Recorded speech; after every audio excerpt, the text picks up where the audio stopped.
My daughter helped me. You're going to help us out with your mommy? Yeah. Okay. What should I charge? অনলাইনে বিশ্বের সবচেয়ে দয়ালু বিচারক হিসেবে পরিচিত ফ্র্যাঙ্ক ক্যাপ্রিও মারা গেছেন।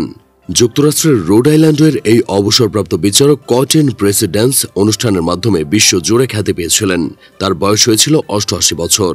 কোর্ট মানেই আমাদের চোখে কঠোরতা, শীতল নিয়ম আর শাস্তির জায়গা, কিন্তু যুক্তরাষ্ট্রের রোড আইল্যান্ড অঙ্গরাজ্যের প্রভিডেন্স শহরে ছিলেন এই বিচারক, যিনি পুরো পৃথিবীর মানুষের কাছে পরিচিত হয়েছিলেন দ্য কাইন্ডেস্ট জাজ হিসেবে। তিনি হলেন ফ্র্যাঙ্ক ক্যাপ্রিও। ফ্র্যাঙ্ক ক্যাপ্রিওর শৈশব কেটেছে দারিদ্র্যের মধ্যে। ইতালীয় অভিবাসী পরিবারের সন্তান তিনি। পড়াশোনার খরচ চালাতে একসময় ওয়েটার, দুধ বিক্রি, এমনকি জুতো পলিশ পর্যন্ত করেছেন।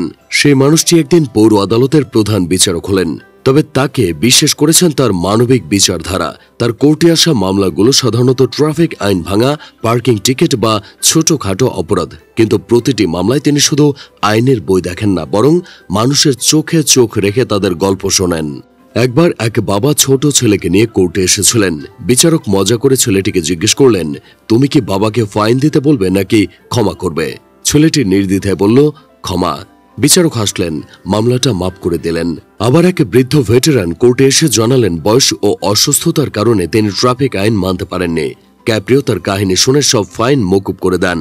এক দরিদ্র মা সন্তানদের খাবারের টাকার জন্য নিয়ম ভেঙেছিলেন। বিচারক শুধু তাকে ক্ষমাই করেননি, বরং আর্থিক সাহায্যের ব্যবস্থাও করেছিলেন।